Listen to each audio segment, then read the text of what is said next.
Please ভাই একটু please চুপ করেন, প্লিজ ভাই চুপ করেন।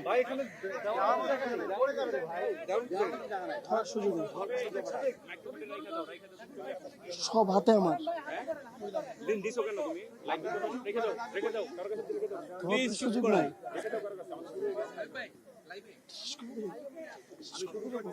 আজকে অন্তর্বর্তীকালীন সরকারের প্রধান উপদেষ্টা, মাননীয় প্রধান উপদেষ্টা ডক্টর মোহাম্মদ ইউনূসের সভাপতিত্বে জুলাই গণ অভ্যুত্থান ঘোষণাপত্র প্রণয়ন বিষয়ে একটি সভা অনুষ্ঠিত হয়েছে। এই সভাতে বিএনপি, জামাত, হেফাজতে ইসলাম, বাম মঞ্চ, বৈষম্যবিরোধী ছাত্র আন্দোলন, নাগরিক কমিটি সহ জুলাই গণ অভ্যুত্থানে অংশগ্রহণকারী প্রায় সকল শক্তি এবং রাজনৈতিক দল উপস্থিত ছিলেন। এই বৈঠকে জুলাই গণ অভ্যুত্থান ঘোষণাপত্র প্রণয়নের ব্যাপারে ঐক্যমত পোষণ করা হয়েছে। সবাই বলেছেন এই ধরনের একটা ঘোষণাপত্র দরকার আছে, তবে এখানে অনেক সাজেশন এসেছে। মোটা দাগে বলে এই সাজেশনগুলোর মধ্যে ছিল এই ঘোষণাপত্রে সবার অবদান ঠিক মতো করে বলতে হবে এবং এই ঘোষণাপত্রের ধারাবাহিকতা ঠিক মতো উল্লেখ করতে হবে। এই ঘোষণাপত্রের নেচারটা কি হবে, এটা পলিটিক্যাল বা রাজনৈতিক পলিটিক্যাল নেচার বা লিগাল নেচারটা কি হবে সেটা স্পষ্ট করতে হবে। সবচেয়ে বেশি গুরুত্ব দিয়ে যেটা বলা হয়েছে, এই ঘোষণাপত্রটা আরো বেশি আলোচনার ভিত্তিতে জুলাই গণ অভ্যুত্থানের পক্ষে যে রাজনৈতিক দল, শক্তি, ছাত্র আন্দোলন, ছাত্র জনতা, তাদের বিভিন্ন ফোরাম, এদের মধ্যে আরো ইন্টেন্সিভ, আরো অনেক বেশি আলোচনার মাধ্যমে সর্বসম্মতিক্রমে এটাকে প্রণয়ন করতে হবে এবং এটার জন্য যতটা সময় লাগা প্রয়োজন ততটা সময় নেওয়া যেতে পারে, তবে চেষ্টা করা উচিত যাতে অযথা কাল বিলম্ব না হয়, অযথা সময় যাপন না হয়। তো সবাই একমত পোষণ করেছেন সবার ঐক্যমতের ভিত্তিতে আরো নিবিড় আলোচনার ভিত্তিতে এই ধরনের একটি ডকুমেন্ট প্রস্তুত হওয়া উচিত। আমি সবাই আশাবাদ ব্যক্ত করেছেন যে এই প্রক্রিয়ায় আমরা সফল হতে সক্ষম হব এবং আমাদের জুলাই গণ অভ্যুত্থানকালে যে অটুট জাতীয় ঐক্যের মাধ্যমে আমরা ফ্যাসিস্ট গণহত্যাকারী সরকার শেখ হাসিনা সরকারের পতন ঘটিয়েছি, সেই ঐক্যের একটা ন্যারেটিভ সবাই ঐক্যবদ্ধভাবেই প্রণয়ন করতে পারব, এই আশাবাদ ব্যক্ত করে আজকে সভা শেষ হয়েছে। আপনাদের সবাইকে ধন্যবাদ। কোনো সময়সীমা তো ঠিক হয়নি, আমরা দুইটা কোশ্চেন নিব। আপনি কে আপনারা যেটা সময়সীমা বলেছেন, সকল রাজনৈতিক দল এবং ছাত্রদের সংগঠন যারা অংশ নিয়েছে এখানে প্রায় সকলেই বলেছেন যে এই ঐক্যমত পোষণ করে সর্বসম্মতিক্রমে একটি ডকুমেন্ট প্রস্তুত করার জন্য যত সময় লাগুক সেই সময় যেন নেওয়া হয়, তাড়াহুড়া যেন না করা হয়, আবার অযথা কাল ক্ষেপণও যেন না করা হয়। কয়েকজন প্রস্তাব করেছেন যে এই লক্ষ্যে সংগঠিতভাবে আলোচনা পরিচালনার জন্য যেন একটা কমিটি গঠন করা হয়। এই ধরনের প্রস্তাব আসছে, আমরা এই সকল প্রস্তাব অ্যাক্টিভলি বিবেচনা করে দ্রুত সিদ্ধান্ত নিব। আপনি প্লিজ। এই ঘোষণাপত্র দিতে গিয়ে রাজনৈতিক দলগুলোর সাথে ঐক্যমত ধরে রাখা যাচ্ছে কিনা, না অনৈক্য সৃষ্টি হচ্ছে বা দূরত্ব তৈরি হচ্ছে কিনা? রাজনৈতিক দলগুলোর মধ্যে কোনো রকম দূরত্ব সৃষ্টি হয় নাই, শুধুমাত্র প্রসেস নিয়ে কি পদ্ধতিতে আলোচনা করা হবে সেটা নিয়ে বিভিন্ন রকম মতামত এসছে। বিভিন্ন রকম মতামতকে আমরা স্বাগত জানাই এবং আমরা কোথাও এতে অনৈক্যের সুর দেখি না, বরং আরো সবাই মিলে সমন্বিতভাবে যেন কাজ করা যায়, সবার মতামত যেন সঠিকভাবে প্রতিফলিত হয়, সবাই যেন ফিল করে এই জুলাই গণ অভ্যুত্থান ঘোষণাপত্রের মালিকানা তারও আছে, এটার পক্ষে বিভিন্ন মতামত এসছে। আমরা মনে করি এটা আরো সুদৃঢ় ঐক্যের পথে আরো সহায়ক হবে এই মতামত। না আপনি করলেন তো, আর কেউ?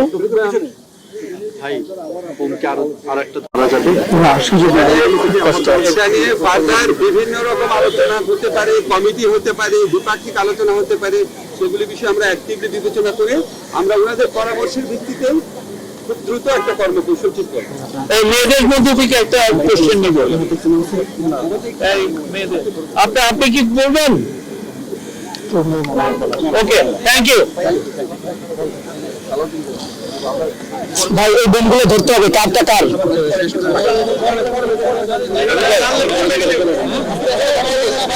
ওই বোমগুলো ধরতে হবে। আমি দূরে আমার লাইন আছে বেয়ানামি করবেন প্লিজ।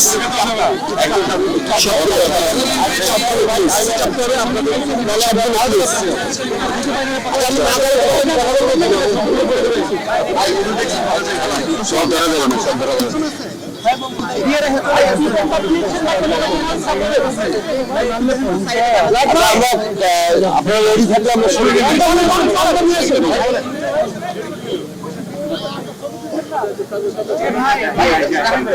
আপনারা সবাই জানেন যে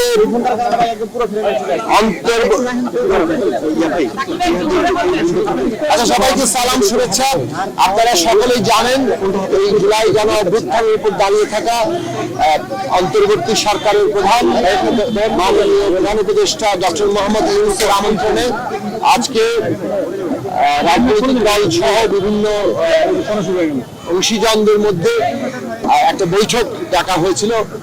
সেই বৈঠকের উদ্দেশ্য ছিল জুলাই গণ অভ্যুত্থানের একটি ঘোষণাপত্র তৈরি করা কিভাবে যাবে। আমরা এখানে অংশ নিয়েছি। আমরা মূলত আজকে কথা বলেছি যে এই জুলাই ঘোষণাপত্র যেটা তৈরি হতে পারে ভিতরে, কেননা এই ঘোষণাপত্রকে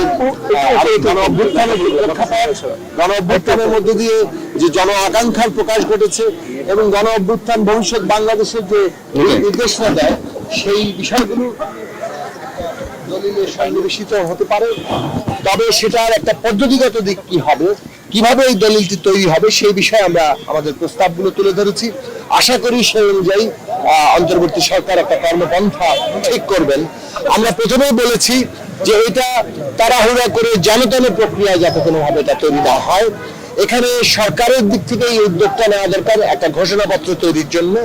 এবং এইটা আসলে কি হবে, এটা প্রোক্লামেশন, ডিক্লারেশন, কিংবা এর আইনি দিক কি, কিংবা এর আইনি রাজনৈতিক দিকগুলো কি, আইন, এই প্রশ্নগুলো সকলের ঐক্যমত্যের জায়গা থেকে তৈরি হতে হবে। এবং আমরা পদ্ধতিগতভাবে বলেছি যে এখানে একটি সরকারের পক্ষ থেকে ড্রাফট কমিটি করা দরকার। সেই ড্রাফট কমিটি এই ড্রাফটিং এর দায়িত্বের জায়গায় থাকবেন এবং রাজনৈতিক দল সহ সকল শ্রেণী পেশার অংশীজনদের, শিক্ষার্থীরা তো থাকবেই, তাদের সকলের মতামতকে যুক্ত করে এটা প্রয়োজনীয় সময় নিয়ে এই যে দলিলটি এটা তৈরি করতে হবে। কারণ এটা একটা ঐতিহাসিক দলিল, এটা ভবিষ্যতে হয়তো আমাদের একটা পলিটিক্যাল রেফারেন্স কিংবা রাজনৈতিক একটা সূত্র হিসেবে সবসময় আমাদের ভবিষ্যতে কাজে লাগবে। কাজেই সেইভাবে এটা যাতে তৈরি হয়, সকলের অংশগ্রহণ থাকে, সকলের মতামতের গুরুত্ব হয়, সবাই মিলে একটা আপনার জাতীয় ঐক্যমত্যের, অর্থাৎ আমাদের ফ্যাসিবাদ বিরোধী আন্দোলনের ভিতর দিয়ে যে ঐক্যমত্য তৈরি হয়েছিল 5ই আগস্টে, সেই ঐক্যমত্যের প্রকাশ হিসেবে এটা সামনে আসে। সেইভাবে আমরা দলিলটি তৈরি করার জন্য পদ্ধতিগত জায়গায় প্রস্তাব করেছি এবং এই পদ্ধতিগত জায়গাগুলোই সরকারের দিক থেকে বলা হয়েছে যে তারা এটা গুরুত্বের সাথে নিয়েছেন এবং এই পদ্ধতিগুলোই তারা বাস্তবায়ন ভবিষ্যতে করবেন। সভা আহ্বান থেকে শুরু করে যেভাবে আসলে এজেন্ডা নির্ধারণ করে প্রয়োজনীয় সময় নিয়ে সভা আহ্বান এবং সময় অনুযায়ী সময় নিয়ে আলোচনা, সেই বিষয়গুলো যাতে ভবিষ্যতে গুরুত্ব পায় এবং সেই দিকটুকু আমরা গুরুত্বের সাথে তুলে ধরেছি। ঠিক আছে,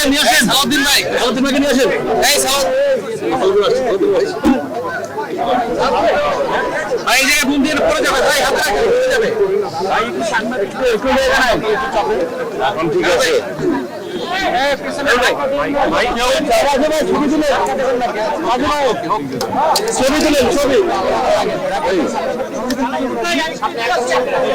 আচ্ছা আচ্ছা, ঠিক আছে, একটু পিছনের দিকে যেতে হবে। হবে শুরু করবো।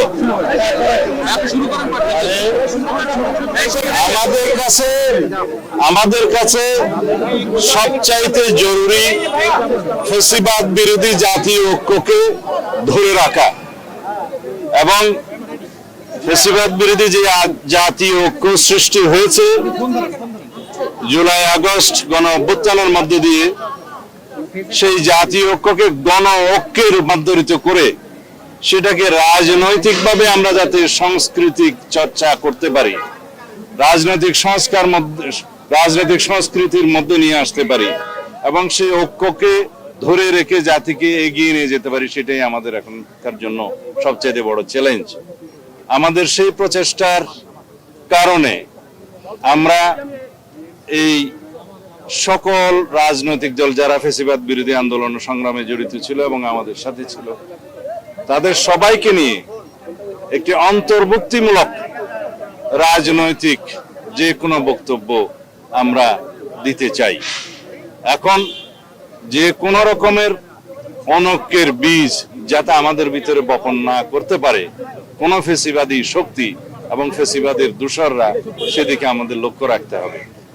আমাদেরকে আজকে মাননীয় প্রধান উপদেষ্টা আহ্বান করেছিলেন, আমরা এসেছিলাম, কথা বলেছি। আমরা আমাদের পরামর্শ যা দরকার রাষ্ট্র পরিচালনা হিসাবে এবং বিভিন্ন বিষয়ে যে সমস্ত মতামত আমাদের দেয়া প্রয়োজন সেটা আমরা দিয়েছি। ধন্যবাদ।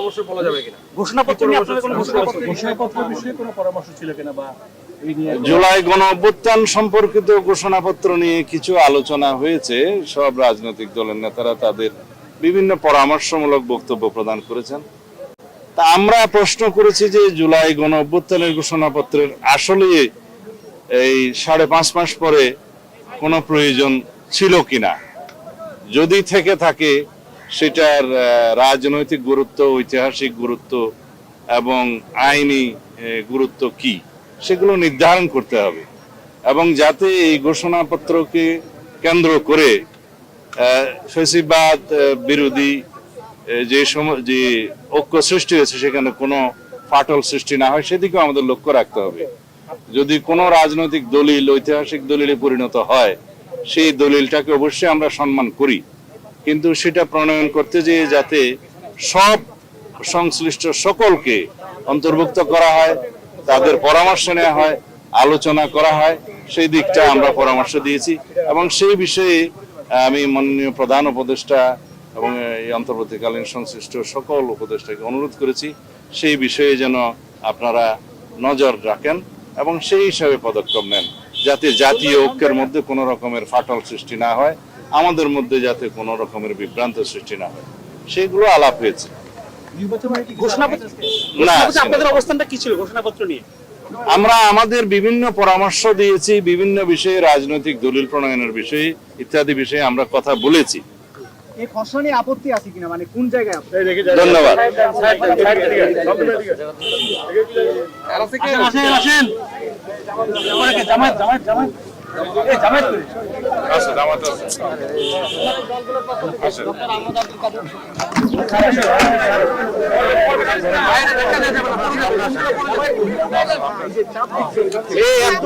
দরকার নাই রে ভাই, যে বলবেন সে আসেন।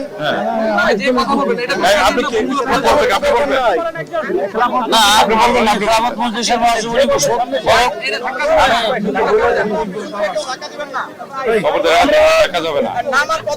আমরা হেফাজতে ইসলামের পক্ষ থেকে, হেফাজতে ইসলাম বাংলাদেশের আমার হয়েছে তো হেফাজত তোমার প্রত্যেকের আলাদা বলেন, একজন বলেন। মুফতি ফখরুল ইসলাম, মহাসচিব, বাংলাদেশ খেলাফত আন্দোলন। আমরা বর্তমান সরকারের সমস্ত কার্যকলাপের সাথে আমরা যাইনি। টোটাল ঘোষণাপত্রের বডির সাবজেক্ট ম্যাটার নিয়ে আমরা কথায় যাইনি। এর কাঠামোগত, দর্শনগত, এটা শেপ কি হবে, কি প্রক্রিয়া এটাকে চূড়ান্ত পর্যায়ে যাওয়া যাবে, কেবল এগুলোই নিয়ে আলোচনা হয়েছে। নিশ্চয়ই প্রাথমিক পর্যায়ে একটা উদ্যোগ তো সফল হলো, যেহেতু সবাই ঐক্যমত হয়েছে ঘোষণাপত্রের ব্যাপারে। That is one kind of success. সেটা ওনারা দাওয়াত কতজনকে পৌঁছিয়েছেন, কে পেয়েছেন, কে আসেননি, সকলকে দিয়েছেন কিনা সে জবাব তো সরকার দিতে পারবে। আর ওখানে এই ব্যাপারে কোনো ব্রিফ করা হয়নি। হ্যাঁ, থ্যাংক ইউ, ধন্যবাদ।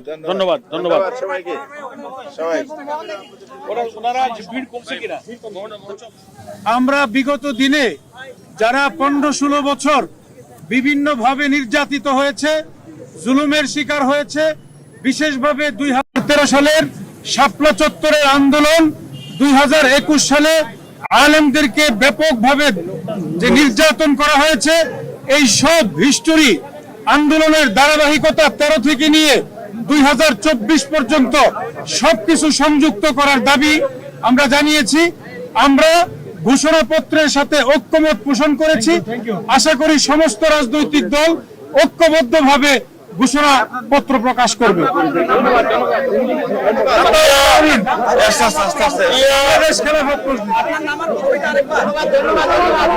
মহাসচিব সাংবাদিক বন্ধুগণ, আমি মোহাম্মদ জুনায়েদ আল হাবিব, সিনিয়র যুগ্ম মহাসচিব হেফাজতে ইসলাম বাংলাদেশ, সভাপতি হেফাজতে ইসলাম বাংলাদেশ ঢাকা মহানগর। আমার রাজনৈতিক পরিচয় হলো আমি জমিয়তুল উলামা ইসলাম বাংলাদেশের সহসভাপতি। আমি মোহাম্মদ জুনায়েদ আল হাবিব, সিনিয়র যুগ্ম মহাসচিব হেফাজতে ইসলাম বাংলাদেশ, হেফাজতে ইসলাম বাংলাদেশের আমি ঢাকা মহানগর সভাপতি। আজকে প্রধান উপদেষ্টা আমাদেরকে আহ্বান করেছিলেন জুলাই আগস্টের অভ্যুত্থানের ব্যাপারে একটি ঘোষণাপত্রের জন্য। সেই ঘোষণাপত্রের খসড়া আমরা দেখেছি।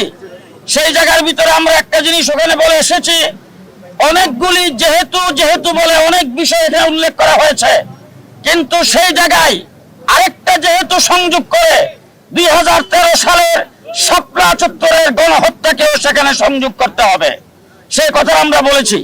2021 সালে পাখির মতো গুলি করে ওলামায়ে কেরামকে হত্যা করা হয়েছে। হাজার হাজার ওলামায়ে কেরামকে গ্রেফতার করে বৎসরের পর বৎসর জেলখানায় বিনা বিচার আটক রাখা হয়েছে, সেটাকেও এখানে উল্লেখ থাকতে হবে।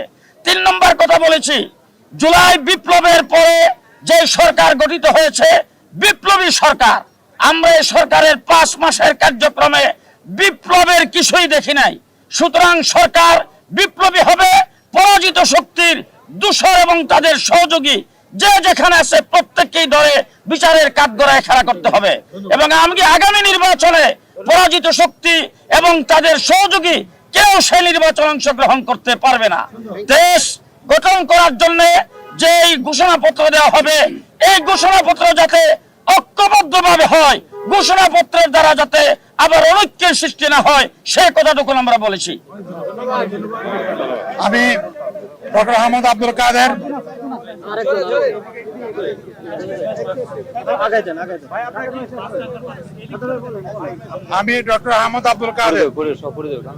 মহাসচিব খেলাফত মজলিস।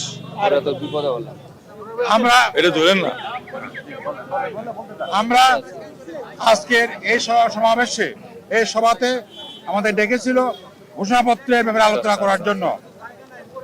সবাই বিভিন্ন পরামর্শ দিয়েছে। আমরা বলেছি ঘোষণাপত্র হবে, ঐক্যবদ্ধ হতে হবে, ঘোষণাপত্রের নামে তো ঐক্য না হয়, এই জন্য আমরা কিছু পরামর্শ দিয়েছি, কিছু কথা বলেছি।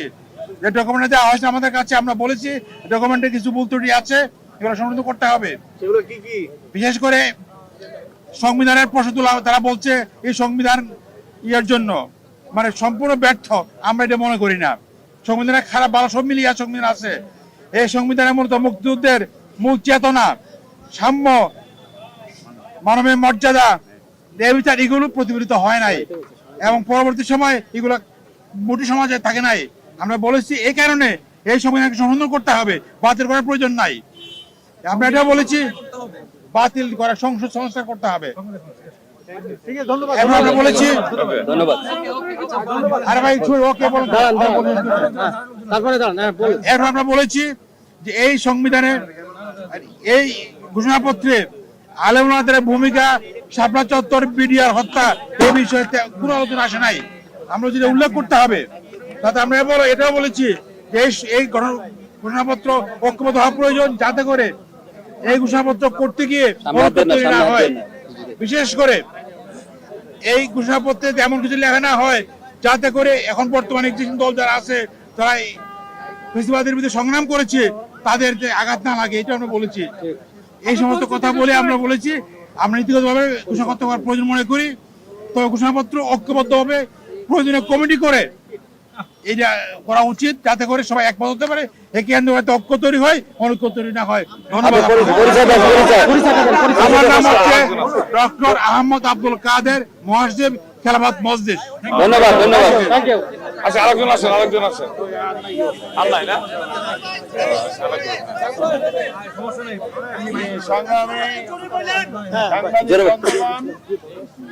আপনারা জানেন যে আজকে মাননীয় উপদেষ্টা ঘোষণাপত্র বিপ্লব মাঝখানে আসো, মাঝখানে আসো। এর ঘোষণা উপলক্ষে একটি সর্বদলীয় রাজনৈতিক দলের সভা আহ্বান করেছিলেন। অন্যান্য দলের সাথে আমন্ত্রিত হয়ে বাংলাদেশ জামায়াত ইসলামীর পক্ষ থেকে আমরা 4 সদস্য বিশিষ্ট টিম এসেছিলাম। সেখানে আমাদের দলের সেক্রেটারি জেনারেল উপস্থিত ছিলেন অধ্যাপক মিয়া গোলাম পরোয়ার, সাবেক সংসদ সদস্য। তিনি এখন আপনাদের সামনে ব্রিফ করছেন। আসসালামু আলাইকুম ওয়া রাহমাতুল্লাহি ওয়া বারাকাতুহু। সাংবাদিক বন্ধুগণ, আপনারা সবাই জানেন যে জুলাই অভ্যুত্থানের উপরে একটা জুলাই ডিক্লারেশন বা জুলাই ঘোষণাপত্র রচনা করার জন্য বাংলাদেশ সরকারের পক্ষ থেকে রাজনৈতিক দল সমূহকে একটা মত বিনিময়ের জন্য সর্বদলীয় বৈঠক আজকে আহ্বান করা হয়েছিল। বাংলাদেশ জামায়াত ইসলামী পক্ষ থেকে আমরা আজকে এই সর্বদলীয় বৈঠকে যোগদান করেছিলাম। আমরা 4 সদস্যের প্রতিনিধি এখানে অংশ নিয়েছি। আমাদের সঙ্গে উপস্থিত ছিলেন জামায়াত ইসলামী সহকারী সেক্রেটারি জেনারেল এবং সাবেক সংসদ সদস্য হামিদুর রহমান আজাদ, আরেকজন সহকারী secretary general advocate Moazzem Hossain Helal, আরেকজন সহকারী সেক্রেটারি জেনারেল এহসানুল মাহবুব জুবায়ের। আমরা আজকের এই সর্বদলীয় বৈঠকে আমরা আমাদের মতামত পেশ করেছি। বৈঠকের উদ্দেশ্য ছিল সরকারের পক্ষ থেকে প্রধান উপদেষ্টা ডক্টর প্রফেসর ইউনূস সকলকে স্বাগত জানিয়েছেন এবং এই ঘোষণাপত্রের ঐক্যমত হয়ে জাতীয় ঐক্যের চেতনাকে দৃঢ় রাখার প্রয়োজনে এই ঘোষণাপত্রের ব্যাপারে জাতীয় নেতৃবৃন্দের মতামত আহ্বান করেছিলেন। সেখানে উপস্থিত রাজনৈতিক দল এবং ব্যক্তিত্বের পক্ষ থেকে তারা সুচিন্তিত মতামত পেশ করেছেন, আমরা আমাদের মতামত পেশ করেছি। যদি আমরা মোটা দাগে কনসাইজ করে আজকের বৈঠক সম্পর্কে বলতে চাই, তাহলে প্রথম কথা হলো যে উপস্থিত সকল রাজনৈতিক দল জুলাই অভ্যুত্থানের চেতনা এবং এই জাতীয় ঐক্য ধারণ করে স্বাধীনতার পূর্বাপর এবং জুলাই অভ্যুত্থান পরবর্তী রাজনীতির গতিধারাকে একটা ঐক্যের পথে পরিচালিত করার স্বার্থে বস্তুনিষ্ঠ সত্য তুলে ধরে ধারণ করে একটা জুলাই অভ্যুত্থানের ঘোষণাপত্র প্রণয়ন করা হোক, এ ব্যাপারে সকল দল আমরা একমত হয়েছি। এটা হলো প্রথম কথা। দ্বিতীয় হচ্ছে, এই ঘোষণাপত্র চূড়ান্ত করার জন্য 2 দিন আগ থেকে সরকারের পক্ষ থেকে তাদের প্রতিনিধিরা রাজনৈতিক দলের কাছে যে ঘোষণাপত্রের খসড়া পেশ করেছিলেন, সেই খসড়াগুলো সবাই সময় মতো পায়নি। যারা পেয়েছেন তারা একেবারে অল্প সময় হাতে করে পেয়েছেন, দলীয় ফোরামে আলোচনা করার সুযোগ পাননি। সেজন্য সুনির্দিষ্টভাবে ঘোষণাপত্রের সেই খসড়ার উপরে একেবারে সাবজেক্ট টু সাবজেক্ট আলোচনা করার পরিবেশ এবং সুযোগ আজকে ছিল না। সংস্কার এবং ঘোষণাপত্র ইত্যাদি বিষয়ে টোটাল কাঠামোগত ব্যাপারে, তার থিমের ব্যাপারে, দর্শনগত ব্যাপারে, এর হোমওয়ার্ক কিভাবে হওয়া উচিত, কেন এটার প্রয়োজন হলো, এই সমস্ত সামগ্রিক কিছু আলোচনায় রাজনৈতিক নেতৃবৃন্দ অংশগ্রহণ করেছে। আমরা পরামর্শ দিয়েছি যে সরকারের এমন একটা মূল্যবান দলিল তৈরির পেছনে কোনো অস্থিরতা, কোনো অসঙ্গতি, কোনো সমন্বয়হীনতার প্রয়োজন নেই। ধীর স্থিরভাবে আমাদের এই ঘোষণাপত্র প্রণয়নের জন্য প্রত্যেকটি রাজনৈতিক দলের সঙ্গে সরকারের এক্সচেঞ্জ অফ ভিউজ হওয়া দরকার, মত বিনিময় হওয়া দরকার। এবং অনেক মৌলিক জিনিস এই কাঠামোর মধ্য থেকে বাদ পড়েছে। বাংলাদেশে ইসলামী শক্তি একটি বিশাল ইসলামী শক্তি। এই ফ্যাসিবাদ বিরোধী আন্দোলনে তাদের যে অসাধারণ ত্যাগ, বহু মানুষকে শহীদ করা হয়েছে, নিরীহ নিরপরাধ নেতৃবৃন্দকে ফাঁসিতে ঝুলিয়ে হত্যা করা হয়েছে, গুম করা হয়েছে, ক্রস ফায়ারে নেওয়া হয়েছে। এই সত্য ইতিহাসগুলো ঘোষণাপত্রের কাঠামোর মধ্যে স্থান পায়নি।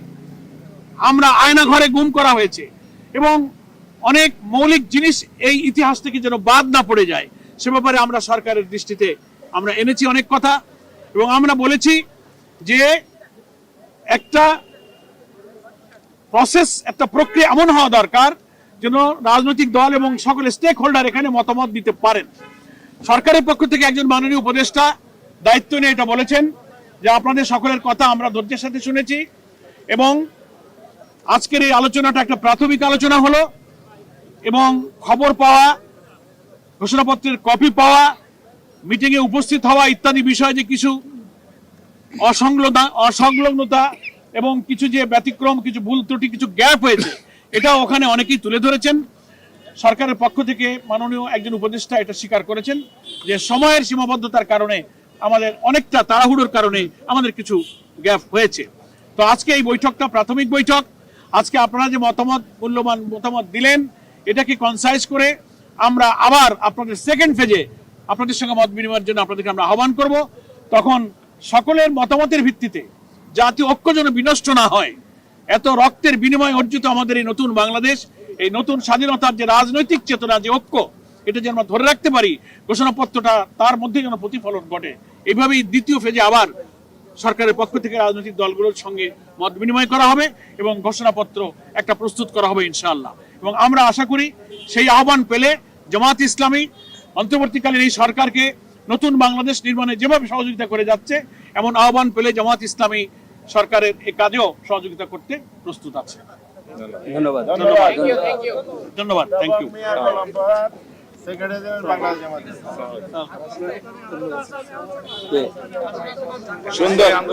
সুন্দর মঞ্চ করছেন তো, একটু টাকা দিলে পরে যাও, আস্তে আস্তে আস্তে আস্তে আস্তে। আজকে আপনাদের সামনে এখন উপস্থিত আছেন ইসলামী আন্দোলন বাংলাদেশের সিনিয়র যুগ্ম মহাসচিব গাজী আতাউর রহমান এবং যুগ্ম মহাসচিব জনাব ইঞ্জিনিয়ার আশরাফুল আলম। এখন আপনাদের সামনে ব্রিফ করছেন জনাব মাওলানা গাজী আতাউর রহমান, সিনিয়র যুগ্ম মহাসচিব ইসলামী আন্দোলন বাংলাদেশ।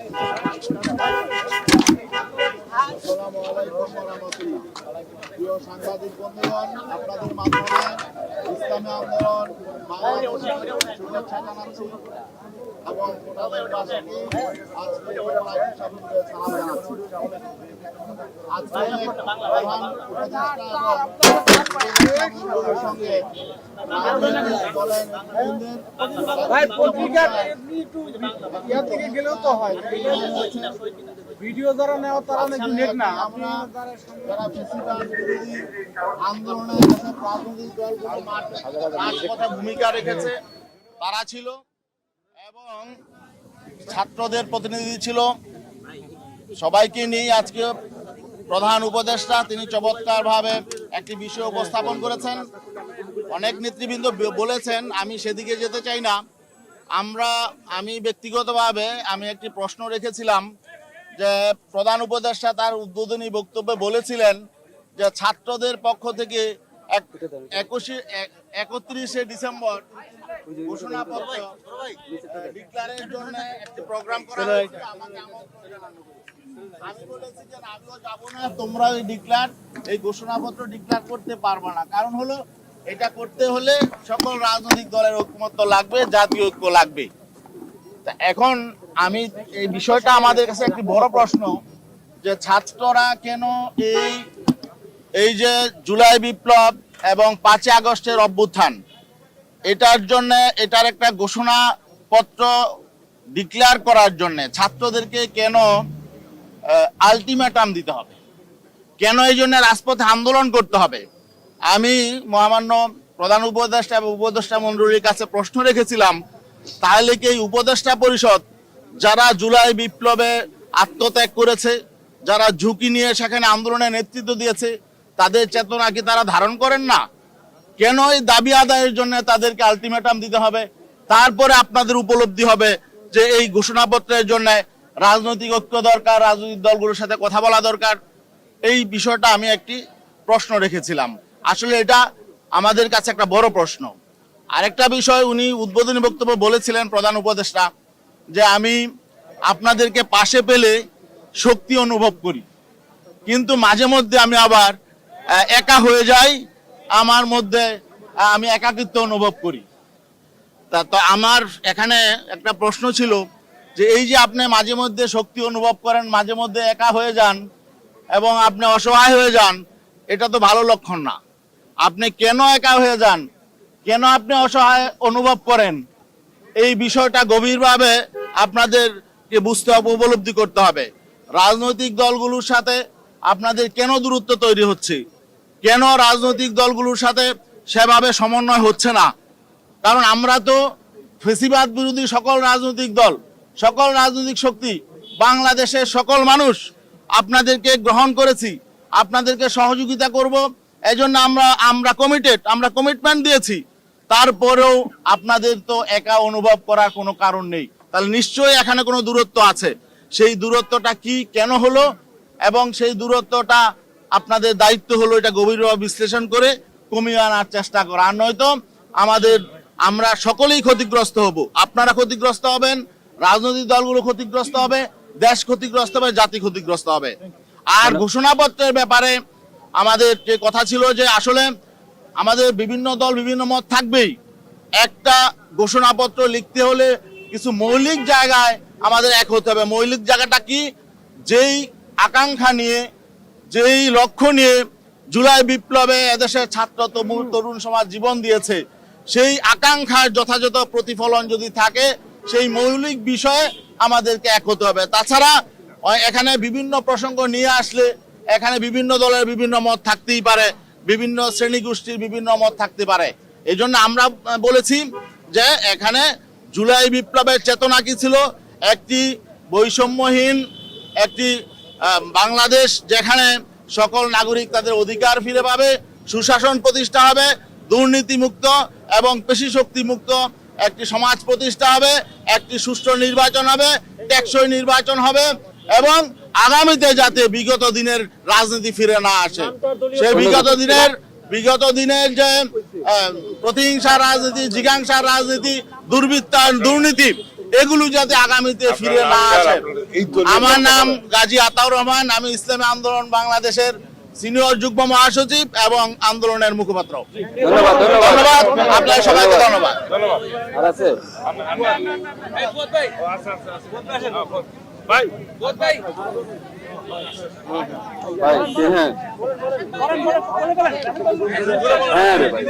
কত সময় রাখা যায়?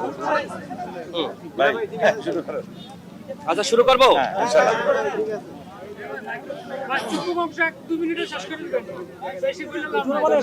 বলেন।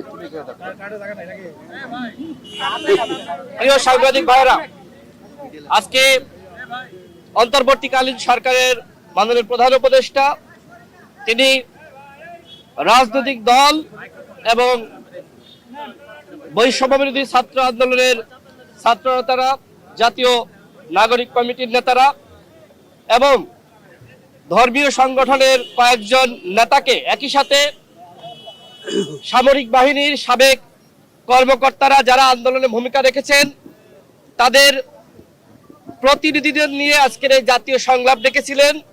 সেখানে গণ অধিকার পরিষদের পক্ষ থেকে আমরা মাননীয় প্রধান উপদেষ্টাকে এই ধরনের সংলাপ আহ্বান করার জন্য ধন্যবাদ জানিয়েছি।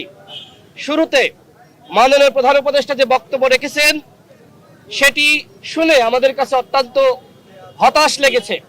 তিনি বলেছেন যে আপনারা আমাদের কাছে আসলেই আমরা সাহস পাই, যখন আপনারা থাকেন না আমরা একাকিত্ব বোধ করি। এর পিছনে আসলে কি কারণ রয়েছে?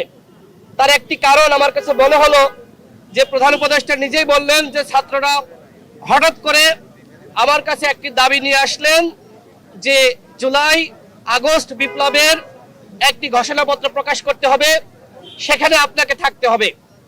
আমি তাদেরকে সাথে সাথে বললাম যে সমস্ত রাজনৈতিক দল এবং বিপ্লবে যারা অংশ নিয়েছে সেই শক্তির সাথে আলাপ আলোচনা ছাড়া আমি এই ধরনের ঘোষণা পাঠ করতে পারবো না।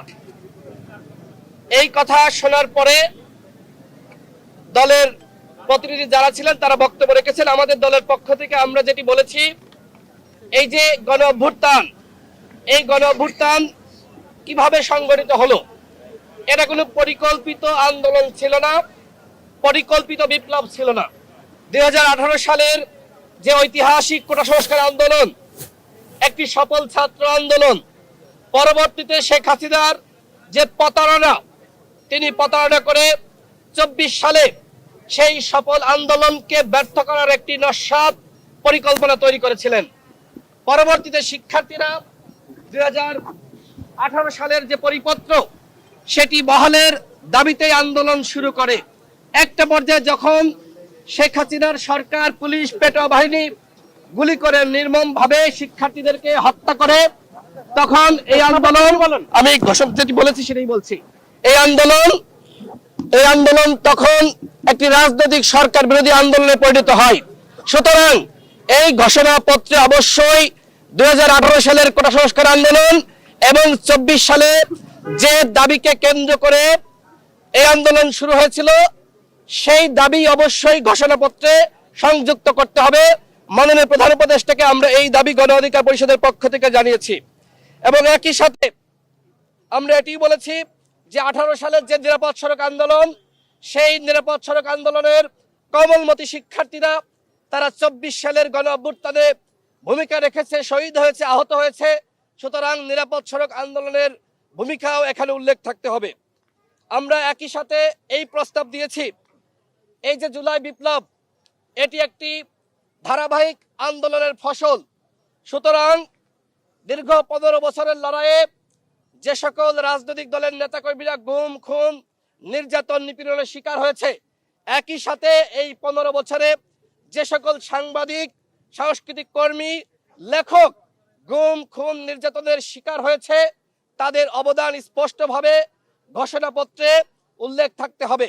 শুধুমাত্র 36 দিনের আন্দোলনে শেখ হাসিনার পতন হয়নি, এটি একটি ধারাবাহিক সংগ্রাম ছিল এবং একটা পর্যায়ে গিয়ে হাসিনার পতন নিশ্চিত হয়েছে। সেই দাবি আমরা স্পষ্ট করেছি যে প্রত্যেকটা দল, সংগঠন এবং বিপ্লবে যারা অংশ নিয়েছে, শুধুমাত্র এই 2 মাস বা 1 মাস না, 15 বছর ধরে যারা সংগ্রাম করেছে, সেই সকল সংগঠন এবং দলের প্রত্যেকের অবদান স্পষ্টভাবে উল্লেখ থাকতে হবে। এবং এইখানে প্রত্যেকটা রাজনৈতিক দল প্রায় এই সরকারের সমালোচনা করেছে যে আজকে দুপুর 2টার সময় ঘোষণাপত্র পাঠানো হয়েছে। প্রায় প্রতিটি দল প্রশ্ন করেছে যে এই উদ্যোগ কি আসলে সরকারের পক্ষ থেকে? এই যে ঘোষণাপত্র আপনারা তৈরি করেছেন, এইটা কি সরকার তৈরি করেছে, নাকি ছাত্ররা তৈরি করেছে, নাকি কোনো বেসরকারি প্রতিষ্ঠান তৈরি করে দিয়েছে? সরকার এই বিষয়ে কোনো স্পষ্ট বক্তব্য পেশ করেনি। আমরা সর্বশেষ যেটি বলেছি সেটি হলো জাতীয় ঐক্য এবং সংহতি ধরে রাখতে হবে। এবং এই যে অভ্যুত্থানে আপনারা দেখেছেন শেখ হাসিনার পুলিশ বাহিনী যেভাবে ছাত্র জনতার বুকে গুলি চালিয়েছে, সেই সকল পুলিশের সদস্য, র্যাবের সদস্য, বিজিবির সদস্য যারা ছাত্র জনতার বুকে গুলি চালিয়েছে, তাদেরকে গ্রেপ্তার করতে হবে। এবং একই সাথে আওয়ামী লীগ যেহেতু গণহত্যা চালিয়েছে, বিচার শেষ হওয়ার আগে আওয়ামী লীগ নির্বাচনে অংশ নিতে পারবে না, সেই বিষয়ে আমরা স্পষ্ট হয়ে বলেছি। এবং একই সাথে যেহেতু প্রবাসীরা, আপনারা জানেন যে প্রবাসীরা যেভাবে আন্দোলন করেছে, তাদের অবদান কিন্তু এইখানে উল্লেখ করা হয়নি। তাদের অবদান স্পষ্টভাবে উল্লেখ করতে হবে। এবং আলেম সমাজ, মাদ্রাসা শিক্ষার্থীরা এই আন্দোলনে ব্যাপক ভূমিকা রেখেছে, তাদের বিষয়েও কিন্তু এই ঘোষণাপত্রে যেটি খসড়া তারা গঠন করেছে সেখানে উল্লেখ করা নাই, সেটি স্পষ্টভাবে উল্লেখ করতে হবে। প্রত্যেকটা রাজনৈতিক দল যেটি বলেছে সেটি হলো যে এটি র্যান্ডমলি আসলে হবে না, সরকারের পক্ষ থেকে একটি আনুষ্ঠানিক উদ্যোগ নিতে হবে। যেমনিভাবে 10টা সংস্কার কমিশন গঠন করা হয়েছে, সুতরাং এই ঘোষণাপত্র তৈরি করার জন্য আরেকটি জাতীয় কমিটি বা একটি জাতীয় কমিশন গঠন করতে হবে। সেই কমিশন প্রত্যেকটা স্টেক হোল্ডারের সাথে বসবে, আলাপ আলোচনার মাধ্যমে একটি সিদ্ধান্ত নেবে। ঘোষণাপত্রের বিষয়ে গণ অধিকার পরিষদ ইতিবাচক। আমরা চাই যে আন্দোলন হয়েছে, এই আন্দোলনের সঠিক ইতিহাস এই ঘোষণাপত্রে উঠে আসুক। অন্যথায় একপাক্ষিকভাবে যদি ঘোষণাপত্র তৈরি করা হয়, একপাক্ষিক ইতিহাস লিখিত হয়, তাহলে কিন্তু ওই শেখ মুজিবের ইতিহাস, আওয়ামী লীগের ইতিহাস যেমনিভাবে জনগণ ছুঁড়ে ফেলেছে, ঠিক একইভাবে এই 24-এর গণঅভ্যুত্থানের একপাক্ষিক ইতিহাস জনগণ ছুঁড়ে ফেলবে। এই কথাটি আমরা প্রধান উপদেষ্টাকে আমরা সরাসরি জানিয়েছি। সবাইকে ধন্যবাদ। গণ অধিকার পরিষদের পক্ষ থেকে শুভেচ্ছা।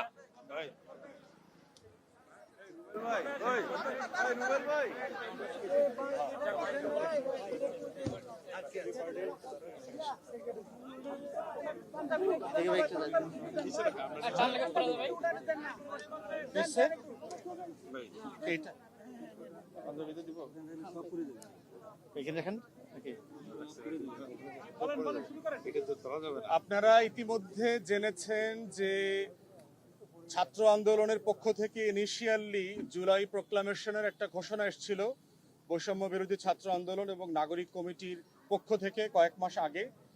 এর পরবর্তীতে গত ডিসেম্বরে আপনারা দেখেছেন যে একটা টাইম দিয়ে 31শে ডিসেম্বরের ভিতরে একটা প্রোক্লামেশন গণ অভ্যুত্থানের ফরমান ঘোষণা করা হবে, এই মর্মে একটা ঘোষণা এসেছিল। পরবর্তীতে আমরা দেখলাম যে এটা কি অন্তর্বর্তীকালীন সরকারের অথবা সরকারের না, এই জায়গাতেই অন্তর্বর্তীকালীন সরকার এটাকে ওন করেছে এবং রাইটলি করেছেন এবং তারা বলেছেন সবার সাথে পরামর্শ করে তারা করবেন। এটার অংশ হিসেবে আমাদেরকে অন্তর্বর্তীকালীন সরকারের মাননীয় উপদেষ্টা মাহফুজ আলম একটা ড্রাফট পাঠিয়েছেন, ইংরেজিতে পাঠিয়েছিলেন একটা, এবং রিসেন্টলি একটা বাংলা ড্রাফট পাঠিয়েছেন যে এইখানে ঘোষণাপত্রে কি কি থাকতে পারে। এটার ব্যাপারে আমরা 2-3 দিন আগে আমাদেরকে পাঠিয়েছেন, সম্ভবত 2 দিন আগে, এবং আমরা আমাদের দলের পক্ষ থেকে একটা রিটেন পরামর্শ দিয়েছি তাকে যে এই বিষয়গুলো আলোচনাতে আসতে পারে। এর বাইরে হচ্ছে আমরা প্রথমত অন্তর্বর্তীকালীন সরকারকে সাধুবাদ জানাচ্ছি যে এইরকম একটা ঐতিহাসিক দলিল তৈরি করবার ক্ষেত্রে তারা যে এই দায়িত্বটা নিয়েছেন। আজকের আলোচনার সারমর্ম হচ্ছে এবি পার্টির পক্ষ থেকে আমরা বলেছি যে শব্দে শব্দে সবকিছু আমাদের সব দলের একমত হওয়াটা কঠিন এবং প্রয়োজনও নাই। আমাদের যেটা একমত হওয়া দরকার এটা হচ্ছে প্রক্রিয়াটা একমত হওয়া দরকার, যে কোন প্রসেস ফলো করে এই ঘোষণাপত্রটা অথবা এই গণ অভ্যুত্থানের ফরমান লিখিত হবে এবং সকল দল এটাকে সম্মতির ভিত্তিতে অ্যাকসেপ্ট করবে, অ্যাডপ্ট করে নেবে আমাদের স্বাধীনতার ঘোষণাপত্রের মতো। সেক্ষেত্রে বিভিন্ন রাজনৈতিক দলের পক্ষ থেকে পরামর্শ এসছে যে সংবিধান সংস্কার কমিশনকে দায়িত্বটা দেয়া যায় কিনা, অথবা এই রকম অন্য কোনো কমিটি অথবা কমিশনকে দায়িত্ব দেয়া যায় কিনা যারা সকল রাজনৈতিক দলের সাথে পরামর্শ করে তাদের ফিডব্যাক নিয়ে মূল্যায়ন নিয়ে একটা ঘোষণাপত্র, একটা ফরমান সরকারের পক্ষ থেকে ফরমালি জানাবেন জাতির উদ্দেশ্যে যে জুলাই আগস্টে এই ফ্যাসিবাদ বিরোধী আন্দোলনের আকাঙ্ক্ষাটা কি ছিল। এবং উপদেষ্টা মণ্ডলীর অনেকের সাথে আমাদের কথা বলে মনে হয়েছে তারা এই রাজনৈতিক দলগুলোর যে পরামর্শ এটাকে খুব যৌক্তিক মনে করেন। আমাদের পক্ষ থেকে আমরা আরেকটা কথা বলেছি, সেটা হচ্ছে এইটা সাইজে ছোট হওয়া দরকার, এটার কাঠামোটা আমাদের সবার একমত হওয়া দরকার, কারণ বড় ডকুমেন্টে দ্বিমতের সুযোগ বেশি আসবে। হিস্টোরিক্যালি আমরা অনেকগুলো এক্সাম্পল দিয়েছি, মেঘনা কার্টা থেকে শুরু করে স্বাধীনতার ঘোষণাপত্র এবং অন্যান্য যে হিস্টোরিক্যাল ডকুমেন্ট আছে সেটার মোতাবেক করে এটাকে ছোট করা দরকার। আর উপকরণের ব্যাপারে একমত হওয়া দরকার যে এই দলিলটাতে আসলে কি কি জিনিস থাকা উচিত। শব্দে, বাক্যে, ভাষায়, প্যারাগ্রাফের পার্থক্যর ঊর্ধ্বে উঠে রাজনৈতিক দল আকারে আমরা বোধ করছি আমাদের দায় হচ্ছে উপকরণের ব্যাপারে একমত হওয়া। এবং এবি পার্টির পক্ষ থেকে আমাদের কয়েকটা উপকরণ যেটা এই দলিলে থাকা উচিত বলে আমরা মনে করি সেগুলো বলেছি। প্রথমত বলেছি যে এই দলিলটাতে আমাদের এই জনপদের, এই বাংলার মানুষের শত শত বছরের যে লড়াইয়ের ইতিহাস আছে, গল্প আছে, আমার জীবনের যে অসংখ্য ত্যাগ কোরবানি আছে শত শত বছরের, এই গল্পগুলোকে এখানে অ্যাকনলেজ করা দরকার। সেটা আপনি 1757 পলাশী থেকে শুরু করেন, অথবা ব্রিটিশ বিরোধী আজাদির আন্দোলন থেকে শুরু করেন, ঢাকা বিশ্ববিদ্যালয় প্রতিষ্ঠা, পাকিস্তান রাষ্ট্র বানানো, 71-এর মুক্তির লড়াই, তারপরে 90, 2024, এই সবগুলো ঐতিহাসিক উপকরণকে এই দলিলের ভিতরে ইনক্লুড করা দরকার কোনো না কোনো ফর্মে। দ্বিতীয়ত হচ্ছে 24-এর গণ অভ্যুত্থানে যারা 3 মাস ধরে অংশগ্রহণ করে চরম স্যাক্রিফাইস করেছেন তারা যেমন গুরুত্বপূর্ণ, এই আন্দোলনটাকে 16 বছর ধরে রাজনৈতিক দলগুলো যে ত্যাগ তিতিক্ষা এবং কোরবানির ভিতরে শাহাদাতের মধ্য দিয়ে এটাকে ধরে রেখেছেন তাদের অবদানকেও স্বীকার করতে হবে। যারা দেশে ছিলেন, বিদেশে ছিলেন, প্রবাসী শ্রমিক থেকে শুরু করে ব্লগাররা যারা ছিলেন, সবাই এই আন্দোলনে অসীম ত্যাগ করেছেন এবং অবদান রেখেছেন। আমরা কোনো অবদানকে যেন ছোট করে না দেখি, খাটো করে না দেখি। 16 বছরের আন্দোলন আর 3 মাসের আন্দোলন অথবা 3 সপ্তাহের আন্দোলন প্রত্যেকটা এই গণ অভ্যুত্থানের ফুয়েল আকারে কাজ করেছে। আমরা প্রস্তাব করেছি এই ঘোষণাপত্রে তার প্রত্যেকটা উপাদান যেন জড়িত থাকে। তৃতীয়ত বলেছি ঐক্যমতের প্রশ্ন, যে উপকমিটির মাধ্যমে অথবা সরকারি কোনো কমিশনের মাধ্যমে যদি এটা অ্যাডপ্ট করা হয় তাহলে সকল রাজনৈতিক দল এবং অংশীজনরা মিলে একমতে আসা যাবে। কারণ হচ্ছে এই লড়াইয়ের গল্পটা একত্রে আমরা করেছি ফ্যাসিবাদ বিরোধী আন্দোলনের অংশ হিসাবে, ঠিক একইভাবে ঘোষণাপত্রটাও একত্রে আমাদের সবাইকে একমত হয়ে করা দরকার। এই ছিল আজকের আমাদের সারাংশ। প্রফেসর ইউনূস সাহেব খুবই আন্তরিকভাবে আমাদেরকে রিসিভ করেছেন। ছোটখাটো কিছু ইনফর্মাল যে দুর্বলতা ছিল সেগুলোর জন্য প্রধান উপদেষ্টা এবং অন্যান্য উপদেষ্টা দুঃখ প্রকাশ করেছেন, ক্ষমা চেয়েছেন। আগামীতে রাজনৈতিক দলগুলোর সাথে আরও বেশি সমন্বয় কিভাবে করা যায়, কাজ করা যায়, একসাথে সবাইকে নিয়ে কিভাবে এই ঘোষণাপত্র প্রণয়ন করা যায়, প্রফেসর ইউনূস সে ব্যাপারে ওনার দৃঢ়তা ব্যক্ত করেছেন এবং একসাথে কাজ করবার জন্য অঙ্গীকার করেছেন। এটা হচ্ছে আমাদের ছোট্ট ব্রিফিং। যদি কারো প্রশ্ন না থাকে, ধন্যবাদ সবাইকে।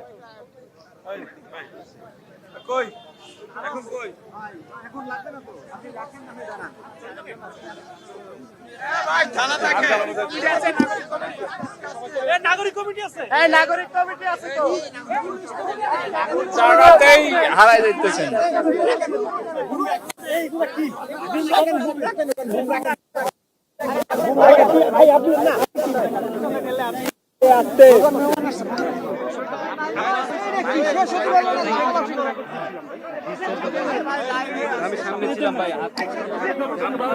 মালিক কই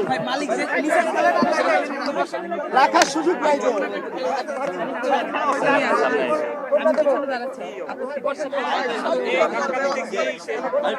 চেষ্টা করছি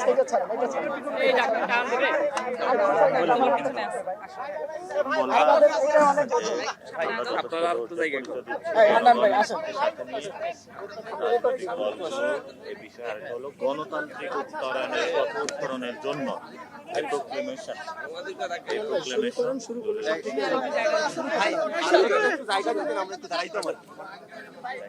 আপু আছে, আরেকজন আছে পরে যাবে। একজন সামনে এসে বলেন, সবাইকে সামনে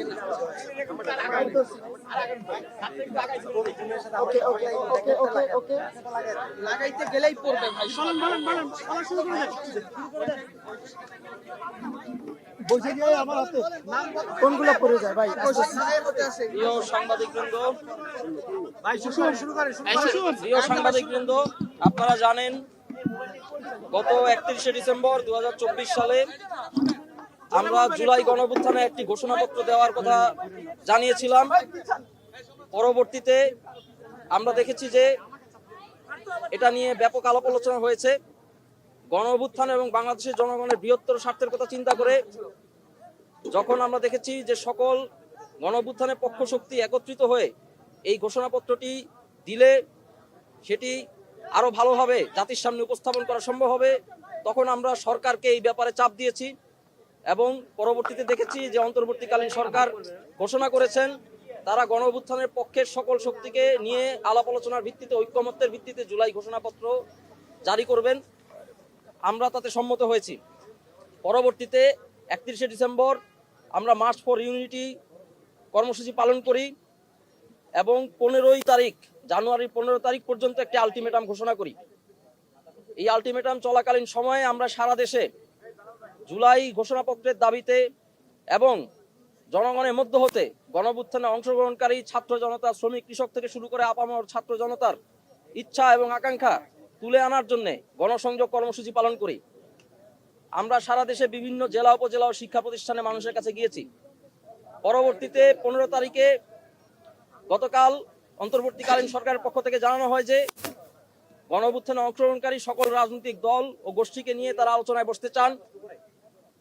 যদিও আমরা 15 তারিখের মধ্যেই সরকার সকল প্রকার উদ্যোগ গ্রহণ করে ঘোষণাপত্র জারি করতে পারবেন বলে আশা করেছিলাম, কিন্তু পরবর্তীতে সরকারকে আমরা সেইভাবে তড়িৎ পদক্ষেপ নিতে দেখি নাই। তারপরেও তারা যেহেতু উদ্যোগ গ্রহণ করেছেন, আমরা তাকে সাধুবাদ জানিয়েছি এবং আজকে যে আলোচনা গণঅভ্যুত্থানের অংশ যে সকল রাজনৈতিক দল ও গোষ্ঠী ছিল সেখানে এসেছি এবং আমাদের মতামত জানিয়েছি। এখানে প্রাণবন্ত আলোচনা হয়েছে, আমরা ঐক্যমত্যে পৌঁছাতে পেরেছি। গণঅভ্যুত্থানের সকল অংশীজন এবং রাজনৈতিক দলগুলোকে সাথে নিয়ে ঐক্যমত্যের ভিত্তিতে একটি জুলাই ঘোষণাপত্র জারি করা হবে, এটি এখন নিশ্চিত। পরবর্তী ধাপে আমরা আলোচনা করব এই জুলাই ঘোষণাপত্রে কি কি থাকতে পারে এবং কি ধরনের বক্তব্য থাকলে সেটি জুলাইয়ে রাজপথে নেমে আসা ছাত্র জনতার আকাঙ্ক্ষাকে যথাযথভাবে প্রতিফলিত করবে। এই ব্যাপারে আমাদের আলাপ আলোচনা জারি থাকবে। আমরা আশাবাদী অবিলম্বেই আমরা একটি ঐক্যমত্যে পৌঁছে জুলাই ঘোষণাপত্র, জুলাই গণঅভ্যুত্থানে জনগণের আকাঙ্ক্ষাকে জনগণের সামনে উপস্থাপন করতে পারবো। আন্তর্জাতিকভাবে জুলাই গণঅভ্যুত্থানকে স্বীকৃতি দিতে পারবো এবং বাংলাদেশ বৈপ্লবিক যে পরিবর্তনের ধারায় রয়েছে, নতুন রাজনৈতিক বন্দোবস্ত, ফ্যাসিবাদী ব্যবস্থা বিলোপের যে ধারায় বাংলাদেশের রাজনীতি উন্নীত হয়েছে, গণতান্ত্রিক উত্তরণের যে পথে বাংলাদেশ চলে এসেছে, সেই পথকে আমরা আরো সুদৃঢ় করতে পারবো, মসৃণ করতে পারবো এবং বাংলাদেশকে একটি সমৃদ্ধশালী গণতান্ত্রিক রাষ্ট্র হিসেবে প্রতিষ্ঠিত করতে আমাদের এই জুলাই ঘোষণাপত্র ঐতিহাসিক গুরুত্বপূর্ণ ভূমিকা পালন করবে। ধন্যবাদ। আরিফ সোহেল, সদস্য সচিব, বৈষম্য বিরোধী ছাত্র আন্দোলন। কোনো ডেডলাইন দিচ্ছেন? নাসির ভাই কথা বলবে না? আচ্ছা, আরিফ সোহেল, জাতীয় নাগরিক কমিটির সদস্য। প্রিয় সাংবাদিকবৃন্দ এবং দেশবাসী, আজকে আমরা সকল বাংলাদেশের অধিকাংশ দলগুলো আমরা এসেছে, কথা বলেছি এবং আমরা সকলে একসাথে একটি ঐক্যমতে পৌঁছেছি যে বাংলাদেশে আমরা একটি ঘোষণাপত্র হবে এবং আমাদের মাননীয় প্রধান উপদেষ্টা যিনি আছেন উনিও সম্মত হয়েছেন এবং অন্যান্য উপদেষ্টা যারা ছিলেন তারাও আজকে ছিলেন এবং তারা বলছে অতি দ্রুত সময়ের মধ্যেই কিছু পর্যালোচনা সহ এটা দ্রুতই পাবলিশড হবে এবং এর মধ্যে কিছু দৃষ্টিভঙ্গিগত এবং শাব্দিক কিছু চয়নে সকলের মধ্যে কিছু আলোচনার আরো প্রয়োজন এবং সেটার জন্য সবাই একটু সময় চেয়েছেন রাজনৈতিক দলগুলো মাননীয় উপদেষ্টার কাছে। মাননীয় প্রধান উপদেষ্টা এই বিষয়ে তাদেরকে সময় ক্ষেপণের যে বিষয়টা সেটা তো লক্ষ্য রাখতে বলেছেন যাতে এটাতে কাল বিলম্ব না হয়, আবারই খুব দ্রুত গতিত না হয়, একটা মাঝামাঝি সময় দিয়ে যাতে আমরা ঐক্যমতে পৌঁছে সুন্দর একটা জিনিস প্রকাশ করতে পারি সে বিষয়ে আমরা সবাই আজকে এখানে ঐক্যমত পোষণ করেছি এবং এটা দ্রুতই সবার সামনে আসবে। আমরা দেশবাসীর উদ্দেশ্যে বলতে চাই যে বৈষম্য বিরোধী ছাত্র আন্দোলন এবং জাতীয় নাগরিক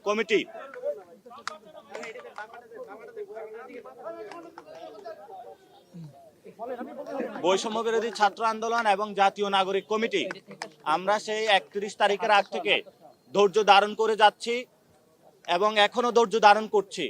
বাংলাদেশের সকল জনগণকে বলবো আপনারা আরো কিছু সময় ধৈর্য ধারণ করুন। বাংলাদেশ যদি গণতান্ত্রিক কোনো উপায়ে উত্তরণের পথে যেতে হয় এই ঐতিহাসিক দলিল ছাড়া এটা সম্ভব নয়।